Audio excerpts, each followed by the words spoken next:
Social media पर भी ये खबर नहीं चल रही है, टीवी अखबार आपको दिखाएगा नहीं। ईवीएम को लेकर जो हम और आप जैसे लोग सोचते हैं वो सब कुछ बोला है बीएसपी के सांसद कुंवर दानिश अली ने। वहीं बीएसपी के एक दूसरे सांसद हैं रितेश पांडे, उन्होंने इस देश में जिस तरह से एम्स पर हमले हो रहे हैं, जिस तरह से सरकारी स्कूल बंद किया जा रहा है, उस पर भी डिटेल डेटा दिया है। नमस्कार, मैं शंभू कुमार सिंह और आप देख रहे हैं नेशनल दस्तक। मेरी कुछ मजबूरियां हैं, वो मैं सीधे वीडियो नहीं दिखा सकता, लेकिन मैं आपको बताता हूं कि कुंवर दानिश अली ने एक प्राइवेट बिल पेश किया। किसके खिलाफ? ईवीएम के खिलाफ। बैलेट पेपर से चुनाव हो, ईवीएम हटाया जाए। इतना ही नहीं, दानिश अली ने वो सारी बातें संसद में कही है जो आप उनके यूट्यूब चैनल पर भी जाके देख सकते हैं। उन्होंने कहा, विकसित देश हैं उन सब ने ईवीएम्स को, मशीन को रद्द करके वापस बैलेट पेपर पे ही चुनाव कराए जा रहे हैं। कि उन देशों में जहां टेक्निकली वो हाई हैं, जहां से ईवीएम बना है, वहां भी ईवीएम से वोटिंग नहीं होती है, तो भारत में क्यों? यहां तक उन्होंने कहा कि 3 राज्यों में बीजेपी की सरकार थी, हिमाचल, गुजरात और दिल्ली एमसीडी में। 2 जगह वो हार गई, लेकिन टीवी के जरिए सेट किया जा रहा है जैसे बीजेपी के अलावा कोई है ही नहीं। इतना ही नहीं, उन्होंने यहां तक कह दिया कि 1-2 छोटा जानबूझ के हारा जाता है ताकि बड़ा जीतने पर किसी की नजर ना पड़े। तो सोचिए, इस खबर को दबा दिया गया है, दफना दिया गया। आपको क्या दिखाया जा रहा है? जिसके खुद 4 बच्चे और वो कह रहा नहीं, 1 से ज्यादा नहीं होना चाहिए। कि एक बिल आया है जिसमें परिवार नियोजन के लिए कानून होगा, एक बिल आया है जो यूनिफॉर्म सिविल कोड होगा, उसको लेकर भी विरोध प्रदर्शन का जो दौर है वो चालू हो गया। सोचिए, यूनिफॉर्म सिविल कोड को लेकर तमाम ट्राइबल, आदिवासी, दलित, पिछड़े, मुसलमान, महिलाएं सड़कों पर हैं। उनको लगता है कि उनको मिलने वाला अधिकार जो है वो खत्म हो जाएगा। तो ये खबर आपको कोई नहीं दिखाएगा, आपको नेशनल दस्तक पर ही मिलेगा। ईवीएम के खिलाफ सबसे झन्नाटेदार, धमाकेदार, आंख खोल देने वाला भाषण जो है वो दानिश अली ने दिया है। और संसद में उन्होंने कहा कि ईवीएम से चुनाव नहीं होना चाहिए, बस बीजेपी इसका विरोध कर रही है। अब ये दूसरा वीडियो देखिए, ये सागर का है। मध्य प्रदेश में लगातार ओबीसी के लोग जग रहे हैं और सवाल पूछ रहे हैं कि हमारा हक कब मिलेगा। यूनिफॉर्म सिविल कोड देश के 15 करोड़ आदिवासियों की कस्टमरी लॉ के विरोध है। यह बिल आदिवासी संस्कृति पहचान के विरुद्ध है, छोटू भाई बसावा ने कहा है। और 2011 के बाद से 16 लाख से अधिक भारतीयों ने नागरिकता छोड़ी। पता तो कीजिए इनकी जाति, कौन लोग विदेश में सेट हो रहे जो भारत माता की जय कहते हैं। ईशान किशन को अब कम से कम 6 मैच खेलने देना चाहिए, तब बनेगी टीम। ईशान किशन ने 126 बॉल पर दोहरा शतक लगाया, सबसे फास्टेस्ट सेंचुरी। और झारखंड के रांची में दलित बेटी पल्लवी को अपराधी पीयूष तिवारी द्वारा चाकू गोदकर हत्या कर फेंक दिया गया। लेकिन इसकी कोई खबर नहीं चलेगी क्योंकि इसमें हिंदू मुस्लिम नहीं है। और सवाल है कि जो आरोपी है उसकी जाति मैटर करता है। सोचिए, द ऑल्ट न्यूज के जो जिनको गिरफ्तार किया गया था, एक ANI न्यूज एजेंसी है।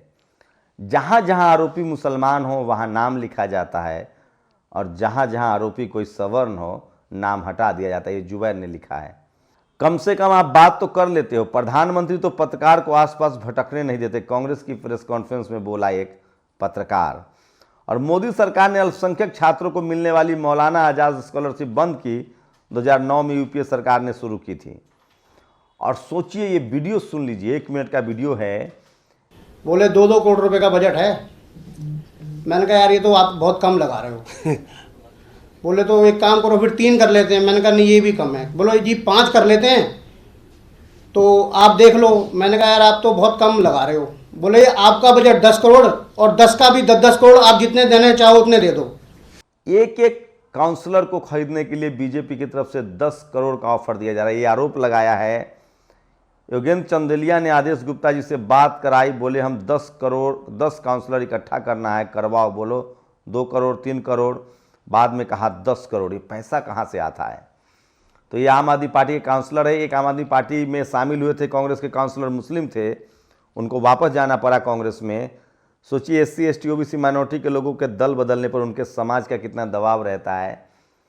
वो कौन जाति के नेता है, किस कैटेगरी के हैं जो आराम से लोग पार्टियां बदलते रहते हैं। सुखविंदर सिंह सुक्खू हिमाचल प्रदेश के नए मुख्यमंत्री होंगे। कांग्रेस में अब डाइवर्सिटी आ रही है, फैसला रब। और कुछ आभा शुक्ला फैंस ने एक लिस्ट जारी की है कि कौन कौन कंपनियां बेचने वाली है। परमाणु हथियार, करेंसी ट्रांसपोर्ट जैसा काम करती है, यह भी शहीद राजीव गांधी ने बनाया था, सुपर प्रॉफिट देती है। कॉनकोर, अडानी को बेचे जाने की बात हो रही है। कॉनकोर कंपनी है जो परमाणु हथियार, करेंसी, ट्रांसपोर्ट जैसे काम करती है।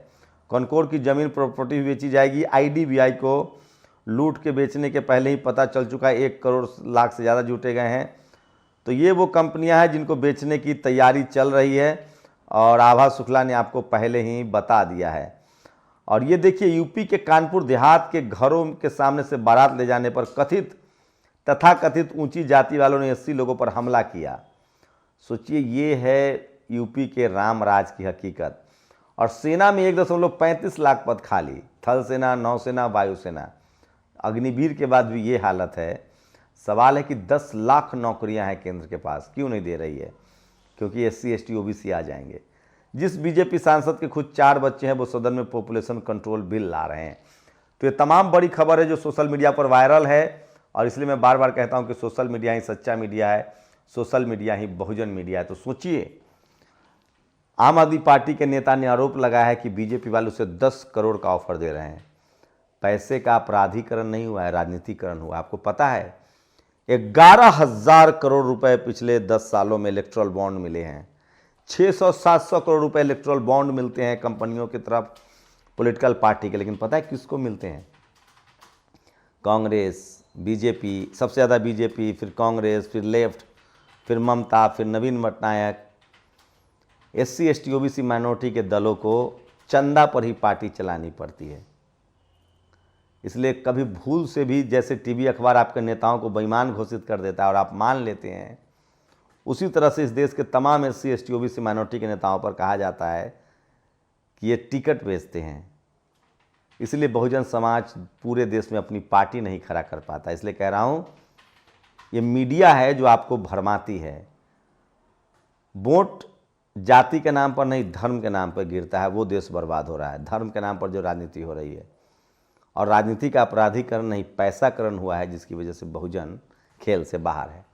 आप लोग की प्रतिक्रिया बहुत ज़रूरी है। शुक्रिया।